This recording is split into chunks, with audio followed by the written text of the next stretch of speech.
Como ustedes ven en sus notas, lo que le puse de título es cómo pasar el batón, cómo pasar el puesto, cómo abrir el espacio para la persona que viene detrás.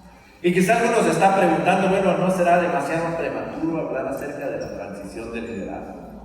Mire que quizás ni siquiera somos líderes y ya nos está hablando de que enseñándonos cómo pasar el liderazgo. Exactamente esa es la respuesta. Exactamente esa es la pregunta. Porque el gran problema que nosotros enfrentamos generalmente, particularmente en la iglesia y en las iglesias, es que nunca pensamos nosotros que algún día tenemos que salir.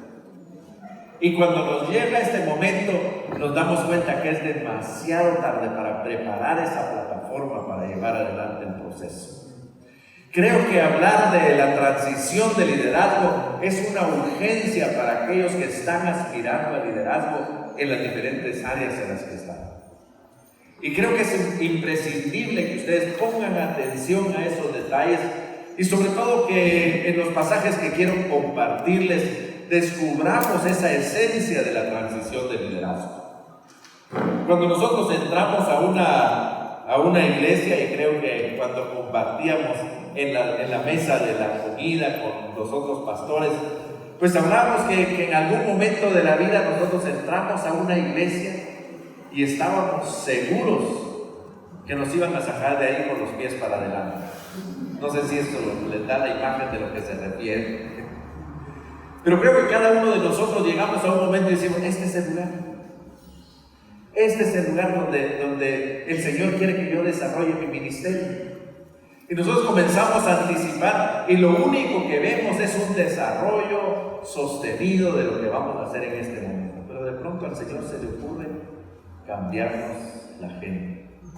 Al Señor se le ocurre de pronto una mañana, o como nos sucedió a nosotros en un tiempo de oración con mi esposa, que cuando terminamos de orar, como que el Señor nos había puesto el pasaje de salida en la bolsa, pero no nos había dicho ni a dónde, ni cómo, ni con qué. Y para mí entrar como les he contado, entrar a ser pastor de la iglesia se llama Centro Bíblico El Camino, pues para mí ser pastor era el sueño de mi vida. Se imaginan haber nacido 8 días antes, exactamente 8 días antes del servicio dominical, y llegar a la iglesia 8 días después y vivir realmente ahí, pasar por esa experiencia y esa transición que yo les contaba cuando abrí mi corazón en esta experiencia, esa transición de ser cristiano común y corriente a un cristiano incondicional. Y vivir en esa experiencia, y de pronto el Señor me abre la oportunidad para servir en la iglesia y en el ministerio, y eso para mí fue algo increíble. Yo comencé a invertir con el deseo de quemarme en el ministerio. Y en otra ocasión les voy a comentar, con la ayuda del Señor, pues cómo fue ese proceso de aprendizaje. Pero para mí ese era todo lo que teníamos que hacer. Así que para mí estar en el Centro Bíblico El Camino, en la iglesia en la que había crecido, llegar a esa posición y tener el apoyo, el respaldo, la oración de tantos hermanos, me hacía pensar que nunca tendría que salir. Bueno, han pasado muchísimos años y he tenido que pasar por diferentes momentos, y en cada uno de ellos he aprendido la importancia de una frase que quiero que quede en la mente de ustedes. Y esta frase es: siempre que ustedes comiencen una posición de liderazgo, comiéncenla pensando en el momento de salir. Siempre que ustedes comiencen una posición de liderazgo, comiencen pensando en el momento de salir. Las razones las vamos a ver a través de esta ponencia, a través de compartir estos pensamientos y de ver estos pasajes. Pero siempre que comiencen una posición de liderazgo, comiencen pensando en el momento de salir. Porque de otra manera, el momento de salir les va a caer de sorpresa y se habrán dado cuenta que perdieron el tiempo.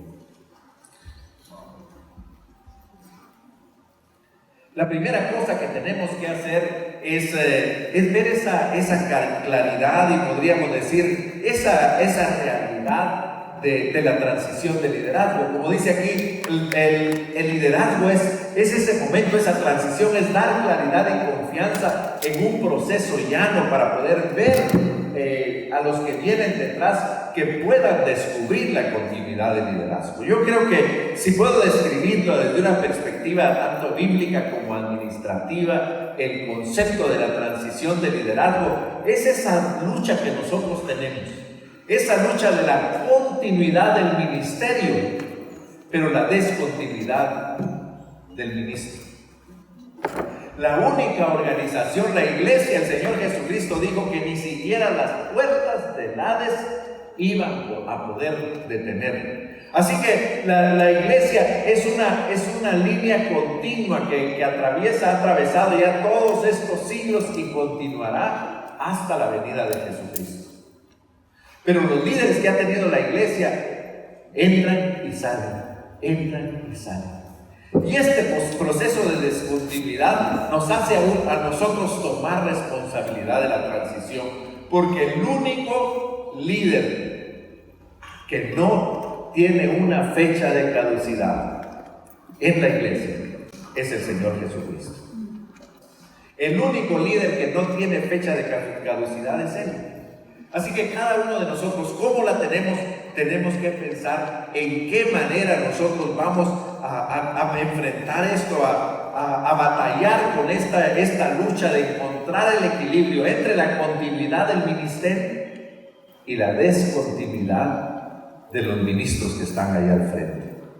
Así que de esto se trata, de proporcionar la claridad y la confianza en un proceso para que los que vienen de atrás puedan descubrir que el ministerio continúa, que lo único que está sucediendo es cambiando el líder. Pero si ustedes piensan en cada uno de los momentos que han vivido en sus propias iglesias, cuando el pastor anuncia que entra en un proceso de retiro, cuando el pastor decide salir, porque hay muchas maneras de las que tenemos que salir. Y cuando se anuncia, nos entra esa inquietud de qué pasará después. ¿Será que la persona que viene dará la estatura del ministerio que se espera? ¿Será que será la persona adecuada? ¿Será que va a contar con mi favor? ¿Y será que me va a poner atención como me pone el pastor anterior? Todas estas cosas pasan por nuestra mente. Y por eso es que nosotros debemos de pensar en el proceso de salida, para que durante todo nuestro ministerio vayamos haciendo esto, dando confianza a los que vienen detrás de nosotros, de la continuidad del ministerio, aún cuando nosotros como ministros tengamos que dejar este elemento, esta posición en algún momento dado. Creo que a veces los líderes de la iglesia particularmente no estamos conscientes de este reto y nunca nos tomamos el tiempo para pensar en la transición. Así que hay algunas preguntas que siempre debemos enfrentar y que creo que debemos tener resueltas para pensar en ese momento de pasar el batón. Cuando les veo la cara me parece que no me creen que van a salir del ministerio. Pero créanme que es tan cierto como que están entrando en él. Porque a veces uno deja el ministerio, como en nuestro caso, porque el Señor nos abre otro camino en donde quiere que nosotros nos desarrollemos. Un principio del ministerio que también les animo a apuntar es el siguiente. En el ministerio en la iglesia, el premio a un trabajo bien hecho es más trabajo. Así que siempre el Señor nos va a abrir una nueva oportunidad. Así que esa es una forma de salir. La otra forma de salir es por la muerte del que está al frente. Tarde o temprano nosotros vamos a enfrentar esa dificultad. El día de ayer mi esposa me envió la noticia de un pastor en Guatemala, apenas 40 años y falleció de inmediato. Y la iglesia tiene que enfrentar ese proceso de la transición. Así que es una realidad. Pero lo más importante es que la vida de cada uno de ustedes, como la palabra lo dice, va en aumento como la luz de la aurora, hasta que el día es perfecto. Y creo que cada vez que ustedes entran en una posición de liderazgo, no es el final, sino el principio de la nueva etapa. Cada vez que ustedes comienzan un proceso y cuando terminan ese proceso es porque están entrando a esa nueva etapa para la cual esta solo fue una preparación. Cuando leemos el capítulo 9, por ejemplo, del libro de Eclesiastés, ahí nos deja claro que mientras nosotros tenemos vida, lo mejor de nuestra vida y de nuestro ministerio todavía está adelante. Eso hablábamos con el pastor Javier Cortázar, que ha iniciado un proceso de transición en su iglesia. Y él lo tiene bien claro. Él está saliendo del liderazgo de la iglesia, pero él lo que está anticipando es que el Señor está abriendo algo donde él puede capitalizar todo lo que ha aprendido en esta experiencia para hacer una contribución aún más significativa. Esa es otra realidad que nosotros debemos entender. Siempre lo mejor de nuestro ministerio está adelante. Lo que estamos haciendo hoy es solamente una preparación. Así que, ¿cuáles podrían ser algunas de estas preguntas importantes? La primera, ¿cómo se va a llevar a cabo la transición de liderazgo? ¿Será bruta? ¿Será ordenada? ¿Será desordenada? ¿Será inesperada? ¿O será bien planificada y abonada? La otra pregunta importante que debemos de hacernos es ¿hacia dónde se dirige la transición? ¿Es porque la iglesia ya ha crecido mucho y necesita un líder que tenga la capacidad de llevarla adelante? ¿O es porque nuestro ministerio ha crecido mucho y el Señor quiere que lo utilicemos en otro lugar donde nos deje espacio? ¿Hacia dónde va? Esas son otras preguntas que nosotros debemos de hacer. Otra pregunta importante, y yo creo que es de suma importancia, es si el líder está listo para dejar el cargo. Y eso creo que es terrible cuando el líder no está listo. Cuando el líder dice, como les contaba una anécdota a mis compañeros ahí en la mesa, cuando al hablarle de liderazgo dice: de las huesudas manos de mi cadáver ustedes van a sacar el ladrón. Y a veces eso sucede. A veces cuando nosotros no entendemos que cuando entramos al ministerio tenemos que pensar el momento de salida, porque hay una realidad, tenemos una fecha de caducidad. Nosotros nunca vamos a estar preparados para poder dejar la posición. Así que esa es otra pregunta importante que espero que podamos resolver. Y la otra, si estará preparado el nuevo líder para tomar. Y tomen nota que estoy diciendo si estará preparado el nuevo líder, no si el líder que sale lo considera preparado, porque esos son otros 20 soles, podríamos decir, ahí alrededor de eso. Así que nosotros tenemos que ver esas preguntas como preguntas importantes. Y durante ese tiempo quiero ir contándoles algunas experiencias que puedan servirles a ustedes en este proceso. Cuando estuve pensando en este tema, me tocó observar cómo las grandes organizaciones cambian de liderazgo. Y tenemos que reconocer que hay organizaciones que el cambio de liderazgo significa para algunas de ellas la muerte, para otras la pérdida de dirección, pero para otras significa un crecimiento y una nueva etapa. Hay personas que encuentran el momento especial para seguir. Uno de ellos que admiro es el fundador, Kevin Dyer, el fundador de Teams, una organización misionera que quizá les es familiar a ustedes escuchar. Él tomó la decisión de salir cuando él tenía 50 años. Y cuando le hicieron una entrevista, él decía: bueno, la verdad, cuando yo dejé el ministerio, yo tenía un dolor y una opresión en mi pecho, porque yo sabía que con 50 años todavía tenía mucho más que contribuir. Ahora, dijo él, que tengo 60 años, le doy gracias al Señor porque tomé la decisión a los 50. Y él lo ilustra por una razón, que uno de mis mentores, que son los que nos ayudan, y como bien decía el hermano Gustavo, tenemos que asociarnos de estos mentores que nos abran los ojos.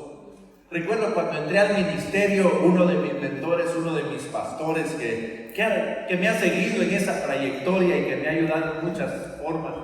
Cuando comencé en el ministerio, él me sentó en su oficina y me dijo: quiero darte el mismo consejo que me dio mi padre cuando yo entré al ministerio.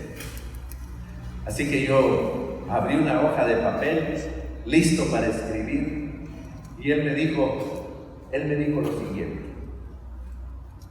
Mi pastor se llama Guillermo, y me dijo, mi papá me dijo: Guillermo, asegúrate de salir de esta posición cuando la gente quiere que te quedes, porque si no, te va a tocar quedarte cuando la gente quiere que te vayas. Y no hay peor cosa que quedarse en una posición o encontrarse en una posición cuando la gente quiere que uno se vaya. Y esto es lo que dice Dyer dice: gracias a Dios que la tomé a los 50, porque si hubiera seguido el día de hoy, la gente estuviera queriendo que yo me fuera y no sabría cómo salir. Y él reconoce, dice: yo a los 50 años todavía tenía mucho que dar, todavía tenía mucho más que contribuir, pero le doy gracias al Señor porque salí de esa situación.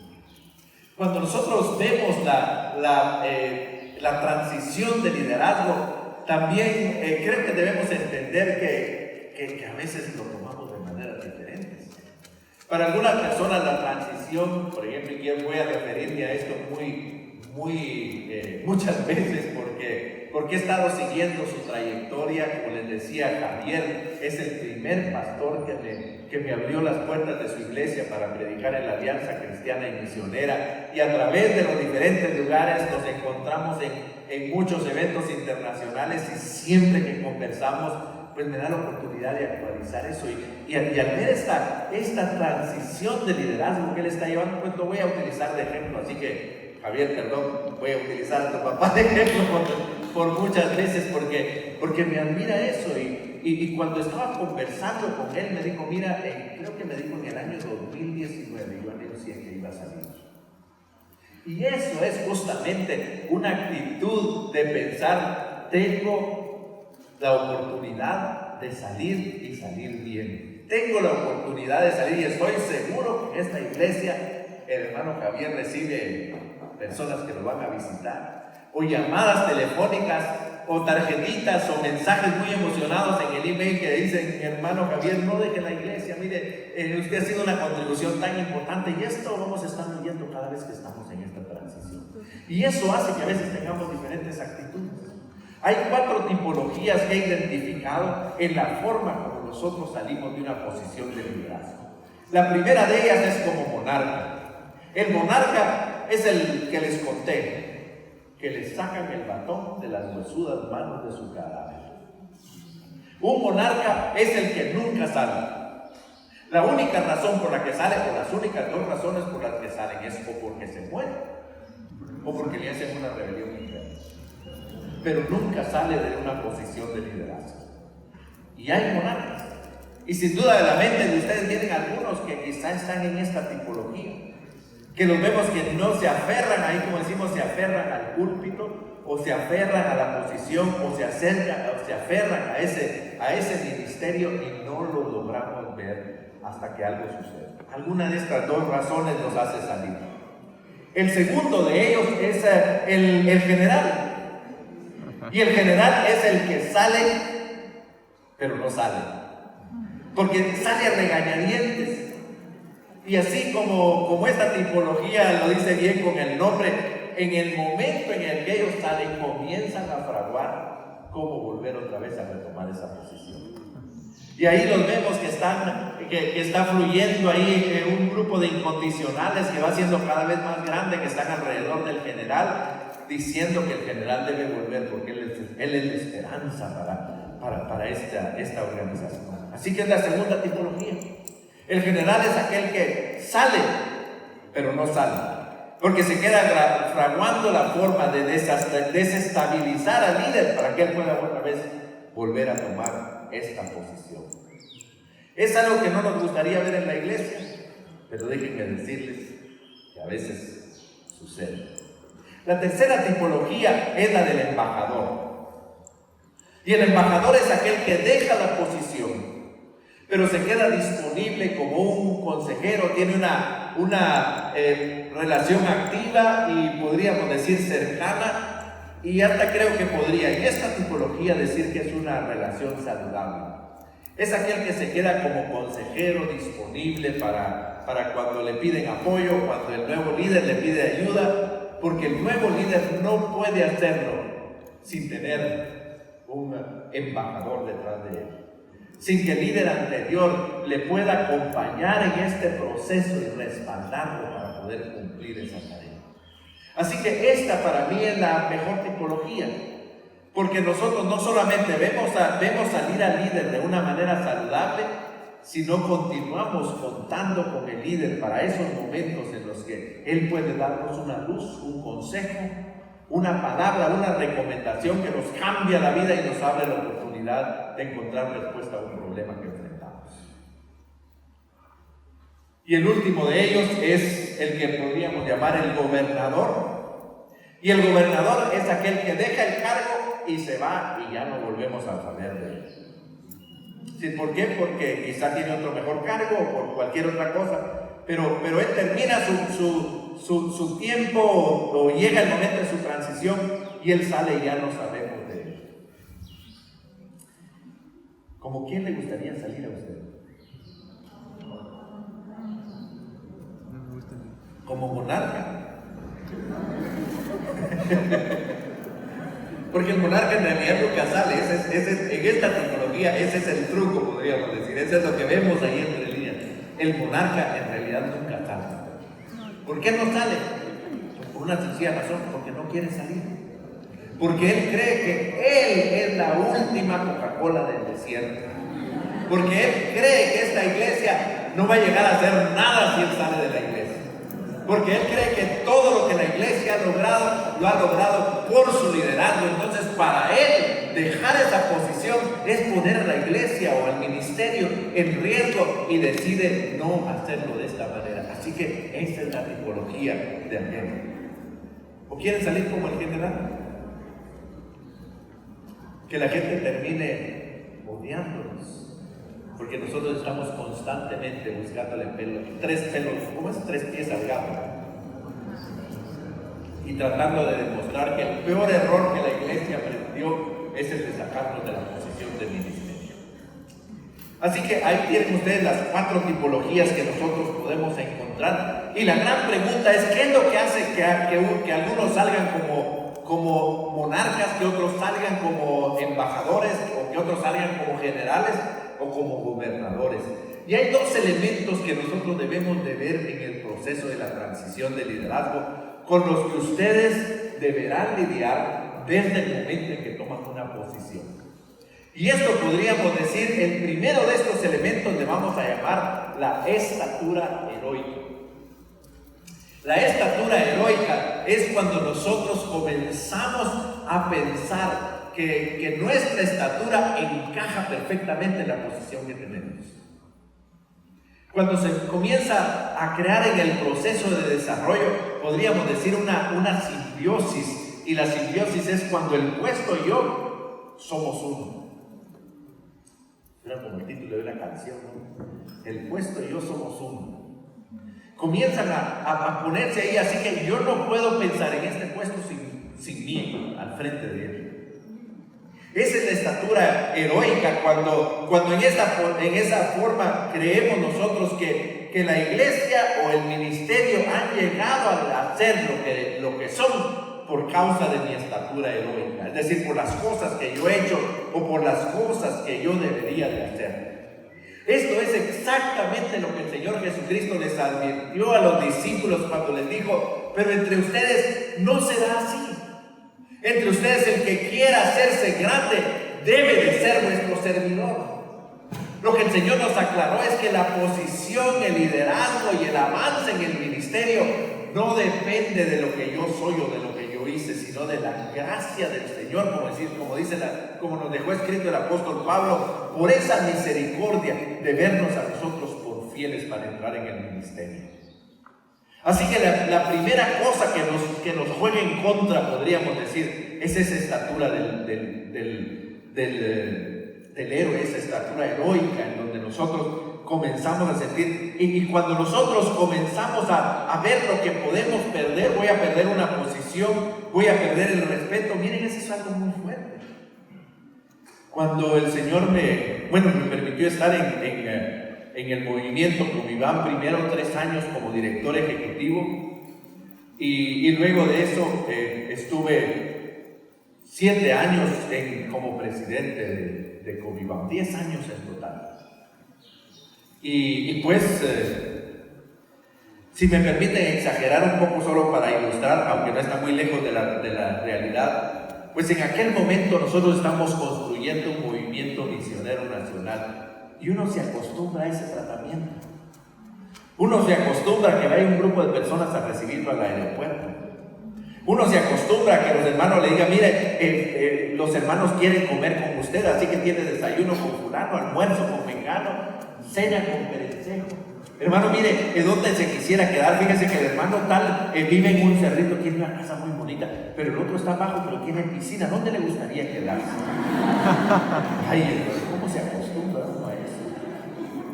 Que los hermanos lo lleven o que lo reciban. Les contaba a los hermanos una ocasión en que me recibieron en Indonesia y cuando salí yo, había 2 autos de esos 4x4. Me pusieron a mí en el asiento de atrás del primer auto, el piloto y el coordinador, el que nos llevaba el programa, el que me llevaba a mí el programa ahí enfrente, y atrás otro 4x4 con 4 chicos jóvenes como ustedes, que su responsabilidad era asegurar mi seguridad. No iban armados, no eran, ¿cómo le dicen aquí, chalecos? Pero eran como que fueran mis chalecos. Así que yo salía del hotel y ahí estaban los 2 autos y me subía en el asiento de atrás. Miren cómo se acostumbra uno a eso. Se siente tan emocionante. Y eso es lo que va dándonos estatura de liderazgo. O por ejemplo, cuando me dicen, hermano David, mire, díganos qué necesita usted que hagamos para que usted pueda estar en esta convención. Pero déjenme decirles lo siguiente, a mí me tocó entregar el batón en el año 2006. En ese año yo salí para Inglaterra, más o menos como en el mes de mayo, en el mes de junio salí para Inglaterra, porque comenzaba mi programa de estudios en la maestría. Bueno, en mi país se hizo famosa una presidenta. Bueno, nuestros países comparten la fama de los presidentes por lo que dicen, ¿no es cierto? Así que somos uno en eso. Y ella se hizo famosa por una gran sabiduría que compartió. Ella dijo, miren, cuando en Corea es de noche, en Guatemala es de día. Bueno, cuando en Europa era de noche, en América Latina era de día. Pero yo tenía bajo mi responsabilidad el tercer Congreso Misionero Iberoamericano que iba a ser en Granada, España. Así que yo llegué a un país donde yo creí que hablaba inglés hasta que oí la primera clase y me di cuenta que no entendía una sola palabra. Que mi inglés no era inglés, era americano. Así que yo tenía que aprender un inglés diferente para comunicarme con ellos, porque ellos se reían, ese es americano, ese no es inglés. Y yo tenía que batallar con eso. Adicionalmente, tenía que leer, estudiar y describir mis tareas en inglés que se llama Imperial English. O sea, no cualquier inglés, por favor, no es cualquier verdura, es Imperial English. Así que, hermanos, yo comenzaba, mi horario de trabajo era el siguiente: yo comenzaba a las 8:30 para nuestro devocional. Luego, durante toda la mañana estaba en clases, iba a almorzar a casa y volvía a mi cubículo, y todo el resto del tiempo era estudiar, escribir, estudiar, volver a escribir, hasta que llegaba a la cena, iba a cenar, volvía otra vez a mi cubículo, y entonces llegaba ahí hasta más o menos como a las 10 de la noche. A esa hora era de día en América Latina. Así que enfrente de mi cubículo, en aquella prehistoria que ustedes sin duda nunca conocieron, pues yo tenía que buscar ¿cómo le llaman eso? Un locutorio. Para quienes son muy jóvenes, un locutorio era un lugar así cuadradito donde ponían un teléfono. Y eran unos teléfonos, unos aparatitos así que se levantaba una parte y se la ponían en la oreja. Y miren, los más modernos tenían botoncitos, pero generalmente era un círculo que uno hacía.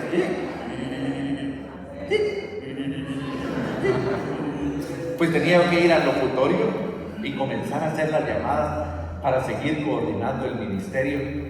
Y eso me llevaba hasta las 12 de la noche. Miren, hermanos, yo recibía en aquel tiempo, solo para trabajar en el ministerio, un promedio de 65 correos electrónicos. Así que de ese momento, de las 10 de la noche hasta a veces la 1 o 2 de la mañana, yo estaba contestando correos, haciendo llamadas telefónicas y coordinando todo esto. Estatura de él, ¿no? Imagínense, 65 correos al día.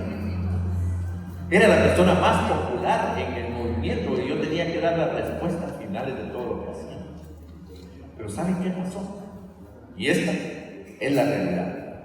No les estoy exagerando. Entregué el batón el último día del Congreso. Así que salí del Congreso y volví a Inglaterra para seguir con mis estudios.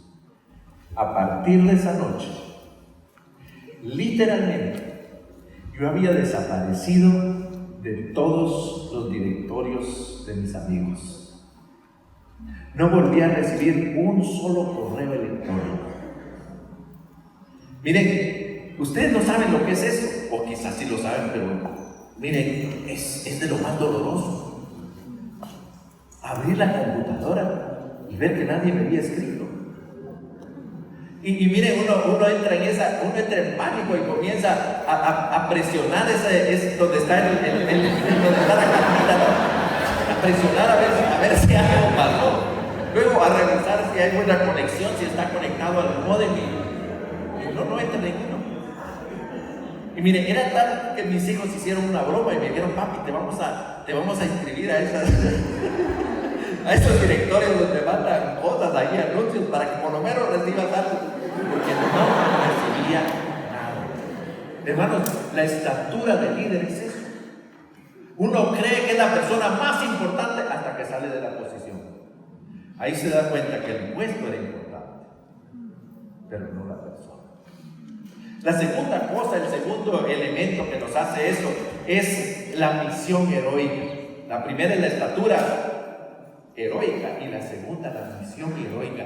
Y ese es el sentido de que yo todavía tengo algo más que contribuir para este ministerio, para este trabajo. Y esa misión heroica es la que nos hace detener ahí el batón y no soltarlo hasta que tienen que sacarlo de nuestras huesudas manos. Todavía tengo algo que hacer, todavía tengo algo más que enseñar, todavía estoy terminando de escribir esto que de veras va a ser una nueva dirección. Me recuerdo cuando, como les contaba, cuando a mí me pidieron que dejara el trabajo en esta organización y saliera, para mí yo todavía tenía algo que contribuir. Y el gerente me dice 3 días después que le presente mi renuncia. Esas son las dos cosas, y el balance de esas dos cosas es las que nosotros nos hace salir bien o salir mal, pero salimos de todo modo. Así que la razón por la que lo estamos estudiando es para que nos preparemos para salir bien, porque yo creo fehacientemente, otra frase que les animo a escribir: el líder manifiesta su liderazgo no en cómo entra al ministerio, sino en la manera que sale de él. Eso es lo que hace la diferencia entre un líder común y corriente y un líder de acuerdo al corazón de Dios. Así que quiero invitarles a 2 pasajes donde nosotros vamos a ver esas 2 últimas respuestas. La primera de las respuestas es si el líder está listo para salir, si el líder está listo para retirarse. Y las 2 son alrededor de Elías. La primera la encontramos en el capítulo 19 del libro primero de Reyes. Aquí encontramos nosotros esa crisis de liderazgo de Elías. Ahora, si solo tuviéramos los 18 capítulos del primer libro de Reyes, diríamos que Elías fue el líder increíble, sin fracasos. ¿Se imaginan ustedes? Y yo Yo siempre pienso cuando leo esto, soy muy pictórico, entonces me imagino las escenas de la Biblia y me gusta imaginar las escenas de la Biblia para ver aquellas cosas que no he visto. Les animo a hacer este ejercicio. Así que yo me imaginé a Elías. ¿Se imaginan ustedes lo que provocó en sus emociones el tener que decapitar a 300 sacerdotes de Baal? Miren, si decapitar a uno es escalofriante. Imagínense él, hasta que se le pegó sin duda la espada en la mano, le salieron ampollas de estar cortando cabezas y cortando cabezas y cortando cabezas. Ese es el primer elemento que tenemos que tomar en consideración. Porque hay momentos que el liderazgo nos lleva a un nivel en el que nosotros no nos damos cuenta cómo nos está afectando emocionalmente. Y eso afecta la manera como nosotros salimos. Así que él termina eso y ve que le está saliendo hasta pus de las ampollas, pero ya ahí están las cabezas, y ve aquel arroyo que se ha vuelto rojo por causa de la sangre de los 300 cadáveres que estaban contribuyendo a darle color al panorama, a la orilla del río. Entonces él sale y ve que el pueblo está dispuesto a seguir al Señor. Así que, si ustedes se dan cuenta, lo que hace después es una maratón. Imagínense a un líder en esa emoción, primero de ver al Señor hablar, porque ora al Señor y cae un chorro de fuego y se consumen hasta las piedras. ¿Se imagina la emoción? Y luego la emoción de cortar las cabezas y luego entrar en una maratón. Se va corriendo delante del caballo del rey hasta que llega a este lugar. Mire, él está en la cúspide, de veras. Él está poseído por ese deseo y ese ardor de ser un líder, el líder que el Señor quiere para este momento. Pero un telegrama le cambia la historia. El telegrama dice: mañana. ¿Cuántos escribieron telegramas? Si no, para explicar antes de eso. Bueno, los voy a explicar, si no van a entender. Telegramas. Los telegramas en la prehistoria eran la forma como nos comunicamos. Por ejemplo, cuando queríamos mandarle algo y los telegramas, 5 palabras eran lo que uno generalmente podía mandar. Así que uno tenía que ingeniarse cómo con 5 palabras. Miren, ahora en la era, ustedes no lo entienden, esta era, bueno, que tal vez en la de Twitter, pero en esta 5 palabras. Así que le decía: llegaré mañana, camioneta, sube 8. 5 palabras. Cuando era el cumpleaños, feliz cumpleaños, te amo, besos. Esos eran los telegramas y uno tenía que pensar cómo hacer para en 5 palabras decir un comunicado. Bueno, así fue: mañana sin cabeza. Saludos, Jezabel. Y este telegrama tan pequeño, esas 5 palabras le cambian la jugada. Esas 5 palabras pesaron más en el corazón de Elías que ver descender el fuego del cielo, que ver a los 300 sacerdotes falsos degollados, o ver a las personas volver al corazón de Dios, o ver llover después de una gran sequía. Ahí es donde nosotros leemos y escuchen es conmovedora de ver a la situación en la que él se encuentra. Así que si a Elías le costó, por favor sigan apuntando, porque a nosotros nos va a costar igual. Dice en el capítulo 19 del primer libro de Reyes: cuando Ahab contó a Jezabel todo lo que Elías había hecho y cómo había degollado a los profetas de Baal, Jezabel mandó un mensaje a Elías que le dijera: que los dioses me castiguen, y aún más, si mañana a esta hora no te he cortado la cabeza como lo hiciste tú con los profetas de Baal. Al verse en peligro, Elías huyó para ponerse a salvo. Se fue a Beerseba en la región de Judá, y ahí dejó a su criado y se internó en el desierto, y después de caminar un día se sentó a descansar debajo de un enebro con los deseos de morirse. ¿Cómo entiende uno este pasaje? ¿Cómo puede uno pensar que un líder en la cúspide de su liderazgo se encuentra al día siguiente debajo de un enebro en medio del desierto deseando morirse, exhausto por la caminata? Le dijo: Señor, ya no puedo más. Quítame la vida, porque no soy mejor que mis antepasados. Y acto seguido cayó desmayado. Se durmió. Pero más que dormirse fue un desmayo. El hombre ya no, sus emociones habían colapsado. Sus fuerzas lo habían abandonado. Y lo más difícil o lo más crítico para un líder es que se le acabó la visión. Ya no veía nada adelante. Y entonces se recostó a la sombra del enebro y se quedó dormido. Más tarde un ángel vino y lo despertó y le dijo: levántate y come. Y cuando Elías se sentó, vio cerca de su cabecera un pan que se cocía sobre las brasas de una vasija con agua, y comió y bebió y se volvió a dormir. Pero el ángel del Señor volvió la segunda vez y lo despertó y le dijo: levántate y come, que todavía tienes un largo camino por recorrer. Elías comió y bebió y recuperó sus fuerzas, y con aquella comida pudo caminar durante 40 días y 40 noches hasta llegar a Oreb. Buscó una cueva donde pasar la noche, y ahí el Señor le dice: ¿qué haces aquí, Elías?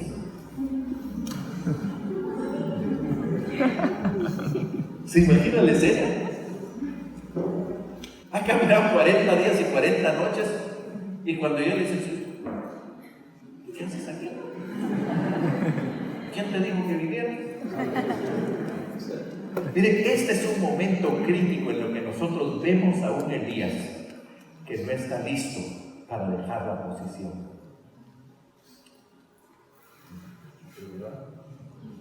Y la primera cosa que nosotros vemos aquí en Primero de Reyes es que Elías abandona su cargo profético y la forma como Dios le hace que continúe. En primer lugar, cuando Dios le pregunta: ¿qué haces aquí, Elías?, denota que el Señor no le dijo que fuera. Así que eso deja claro que el estar allí en el monte Oreb, y creo que Elías escogió el monte Oreb porque ahí fue donde Moisés recibió su visión y su instrucción, y ahí fue donde el Señor le dijo cuál era su misión. Y un líder vacío de misión le urge saber cuál es la misión que el Señor tiene para él. Así que se emprende esta jornada y llega al monte Oreb, busca una cueva y como que dice: y aquí no me muevo hasta que el Señor me atienda. Y el Señor sale y le dice: ¿y qué haces aquí? Y esa es la primera ilustración para mostrarnos que Elías no estaba listo para dejar el puesto. Porque cuando seguimos leyendo, Elías le dice: es muy grande mi amor por ti, Señor, Dios de los ejércitos. Los israelitas se han apartado de tu pacto, han destruido tus altares, han matado a tus profetas, y solo quedo yo. ¿Se recuerdan de la estatura heroica? Eso es lo que denota. Si ven, Señor, mira, yo soy el último. Y luego le dice: y ahora me buscan para matarme. Así que aquí vengo, Señor, porque si me matan se acaba el testimonio. Así que mira, haz algo conmigo porque pues, soy el último. Soy el que estoy guardando ahí el batón. Si me termino, ahí se acaba todo. Pero si seguimos leyendo, dice... Vamos a ver, se me cruzó la hoja. Dice: entonces el Señor le dijo, escuchen lo que le dice: sal de la cueva y espérame en el monte delante de mí. Elías pudo sentir que el Señor estaba pasando porque se desató un viento. Pudo sentir. Partía las rocas, pero el Señor no estaba en el huracán. Tras el viento vino un terremoto, pero el Señor no estaba en el terremoto. Tras el terremoto vino un fuego, pero en el fuego tampoco estaba el Señor. Luego vino un silbo apacible y delicado, y cuando Elías lo percibió, se cubrió el rostro con su manto y se quedó a la entrada de la cueva. Entonces escuchó la voz del Señor que le dice de nuevo: ¿qué haces aquí, Elías? Mire, esta es la segunda cosa, porque la primera cosa es que Elías se va sin consultar al Señor.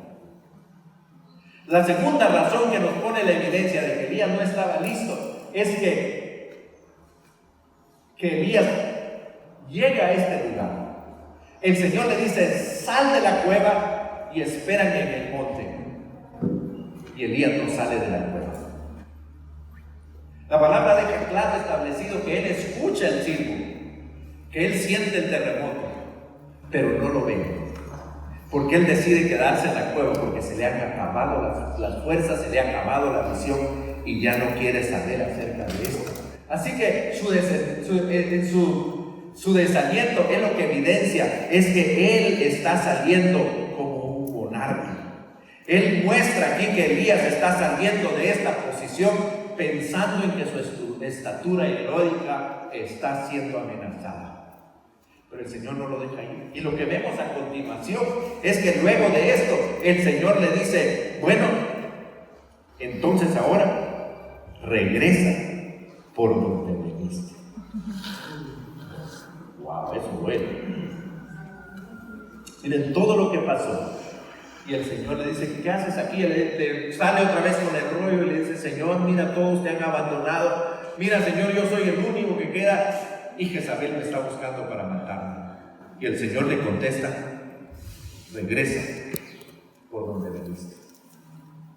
Y eso deja claro que hay ocasiones en las que nosotros queremos salir por situaciones que tienen que ver más con nosotros mismos, o porque los hermanos no me quieren, o porque no me aceptan, o porque no me respetan.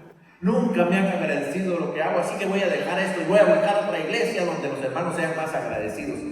Concepto: estatura de vida. O cuando decimos no, cuando no agradecen esto, lo que estamos mencionando es precisamente esa imagen de que nosotros somos la mejor contribución para la iglesia. Así que la primera cosa que nosotros tenemos que hacer es prepararnos para salir. Pero la segunda cosa, estar preparados para entrar, y esto creo que les corresponde a ustedes. Y cuando vamos nosotros al segundo libro de Reyes, en el capítulo 2, los primeros 15 versículos nos muestran este momento que era el momento en que Elías tenía que salir. Cuando vemos ahí en el capítulo 2, en el versículo 1, dice: cuando el Señor decidió llevarse a Elías, se lo llevó al cielo en medio de un torbellino. Miren todo lo que caminó Elías para tratar de dejar el puesto. Y cuando lo dejó, el Señor lo mandó a traer con un carro de fuego, con un torbellino, se lo llevó para el cielo. Eso es una gran lección para nosotros, porque muchas veces nosotros creemos que tenemos la agenda de lo que estamos haciendo. En este proceso de dejar y de tomar posiciones, debemos de humillarnos delante del Señor y poner nuestras agendas en las manos del Señor. El pasaje es conmovedor, a mí me encanta porque en el momento en que el Señor decide que se iba a llevar a Elías, en este momento el Señor también se lo comunica de alguna manera a Eliseo.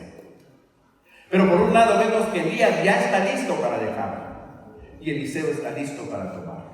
Y hay tres frases en este pasaje que nosotros debemos de ver como las frases de la transición. Toda la escena primero comienza y le dice Elías: mira, quédate aquí un ratito, voy a hacer un mandato.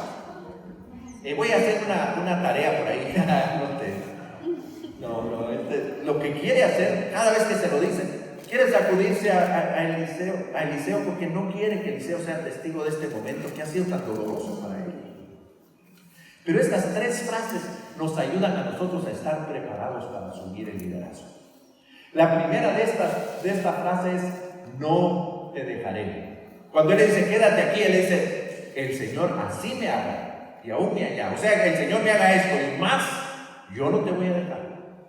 Y creo que la primera característica para estar listo para asumir una posición de manos de otro líder es la lealtad del líder.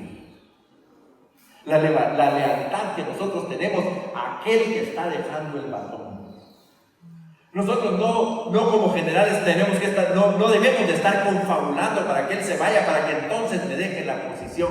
No sé si ustedes han oído esta historia de dos personas que estaban confinadas a un sanatorio en esos pabellones donde están las personas que ya no se pueden mover y que solo están con vida asistida. y había varias camas y había una que estaba justo al lado de la ventana. Y cada vez que despertaba, entonces, que despertaban, el que estaba en la cama se asomaba y decía, hoy es un día espectacular. ¿Cómo? Hoy hay más pajaritos que el día de ayer. Mire, la fuente, ay, qué refrescante se ve. Toda la gente está corriendo por las calles y se ven alegres las personas. Y así hacía todos los días. Y la persona que estaba en la siguiente cama le comenzó a entrar así una envidia, diciendo, pero ¿por qué yo no puedo ver todo esto que ve? Así que comenzó a confabular y de acuerdo a la historia encontró la forma de que esta persona se muriera antes del tiempo.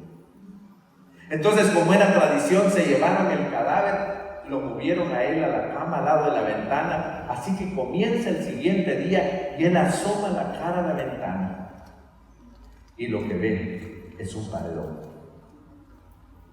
Porque lo que la otra persona comunicaba es lo que tenía en su corazón, pero no veía nada.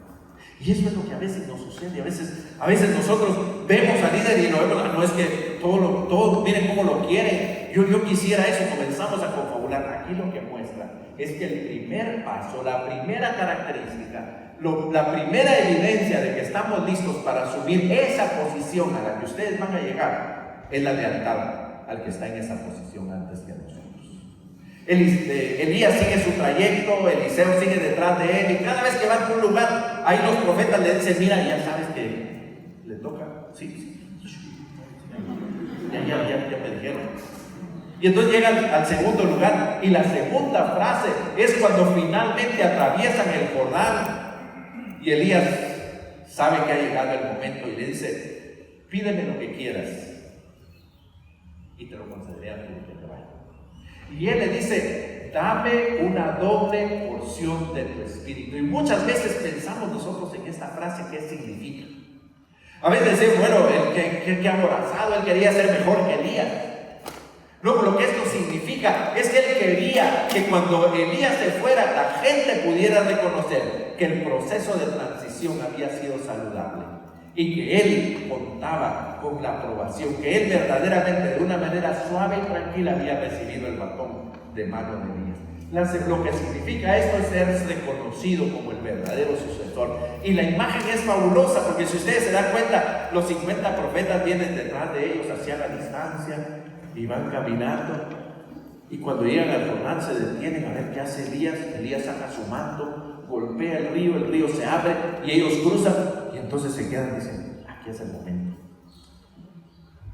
A ver qué hace Eliseo cuando salga. Que quedémonos aquí para ver cómo, si Eliseo verdaderamente está listo para esto. Y esa es la segunda frase. La segunda frase es, mira, dame la doble porción de tu espíritu para que cuando me vean actuar a mí, sepan que yo tengo el mismo espíritu que tú tienes. Que yo estoy asumiendo la posición con ese mismo espíritu y con esa misma determinación que tú tuviste. Elías le dice, mira, es cosa difícil, pero si me ves cuando me vaya, te será concedido. Yo creo que si hiciéramos aquí una evaluación, tal vez la mitad creemos que sí lo vio, que sí lo recibió, y tal vez la mitad creemos que no. En realidad no es tan importante saber eso como la siguiente frase. Porque la siguiente frase es cuando estos 50 profetas están viendo y ven que viene Eliseo solo. ¡Wow! Lo único que le dejó fue el manto. Y ahora Eliseo, ¿qué va a hacer? ¿Y ahora cómo va a resolver esto? Y se va a quedar del otro lado del Jordán porque ya no tiene Elías para que le abra el río. Y Elías y Eliseo vienen, llega a la orilla del Jordán, toma el manto, lo dobla al igual que su maestro, al igual que Elías, y dice la siguiente frase: ¿dónde está el Dios de Elías? Y golpea el río y el río se abre. Y esto lo que nos ilustra a nosotros es precisamente eso. Lo que Eliseo pide es que Dios esté con él, así como estuvo Elías. Y esa es una tremenda muestra de respeto, de honra para el líder que sale y un reconocimiento de su labor. Señor, tú estuviste con Elías. Así que, ¿dónde está, Señor? Muestra tu poder y muestra que tú me has ungido para seguir esta tarea. Cuando nosotros comparamos los dos ministerios, no es cierto, estoy seguro que ustedes han hecho este ejercicio, y si no, veo que hay aquí muchos teólogos que han hecho preguntas muy difíciles, así que esa es la siguiente pregunta. Cuando ustedes comparan los dos ministerios, ¿son dos ministerios completamente diferentes? En función, pero iguales en poder.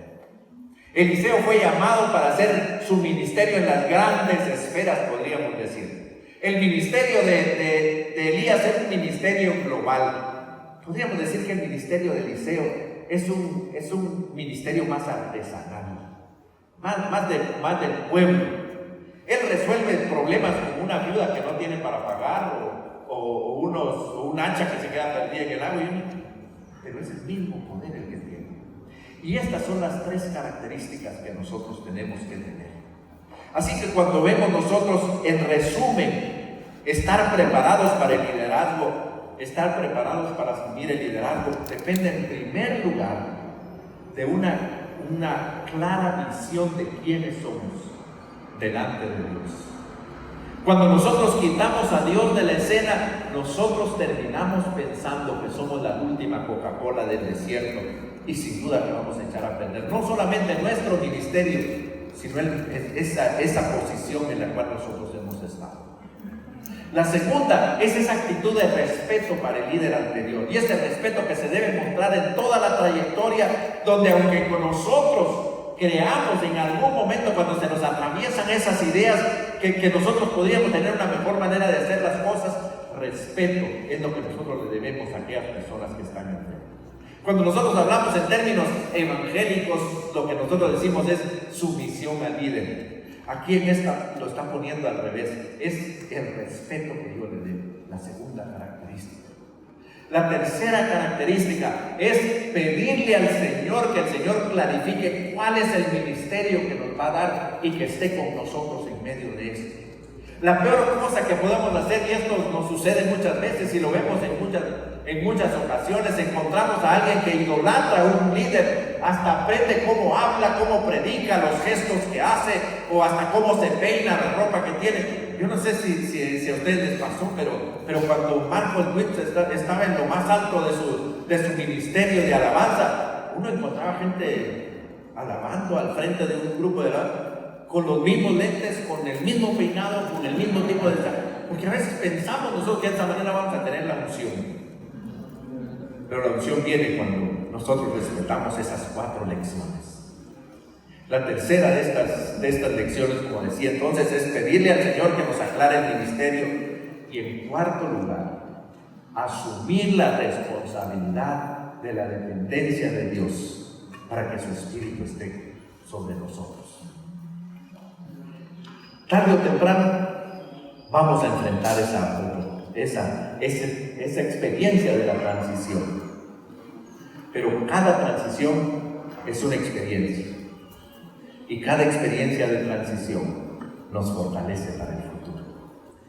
¿Cuál es la mejor manera de estar preparado para la transición? Bueno, la mejor manera de estar preparado para tomar una posición es la siguiente. Preparen a la persona que nos va a suceder. La mejor manera de estar preparado para la sucesión es preparen a la persona que nos va a suceder. Así como decimos que quien dice que es un líder, nosotros le podemos preguntar, muéstrame tus seguidores. De la misma manera yo puedo afirmar, cuando yo digo que soy un líder listo para tomar una nueva posición, lo que yo siempre les voy a preguntar es ¿dónde está tu sucesor? Y si está preparado para tomar tu posición. Yo estoy seguro cuando veo sus caras, cuando escucho sus conversaciones, que esto les va a tocar muy pronto. O asumir una posición o entregar una posición. Pero para este momento, espero que estos 2 capítulos y lo que hemos aprendido pueda ser de utilidad para ustedes. Yo no tengo más que agradecerles por esta experiencia. La verdad es mi primera experiencia después de la pandemia, y ustedes la han hecho una experiencia emocionante. Me voy con el corazón contento y feliz de que valió la pena. Porque creo que cada uno de los que me han precedido aquí, con quienes he compartido esto, al verlos a ustedes nos damos cuenta que realmente le estamos hablando a una generación clave. A una generación clave no solamente para la Alianza Cristiana y Misionera, no solamente para sus iglesias, sino una generación clara para el Perú y para la iglesia de Latinoamérica. Así que yo le agradezco al Señor y les agradezco a ustedes. Y quiero invitarlos a que junto conmigo le demos gracias al Señor por este tiempo.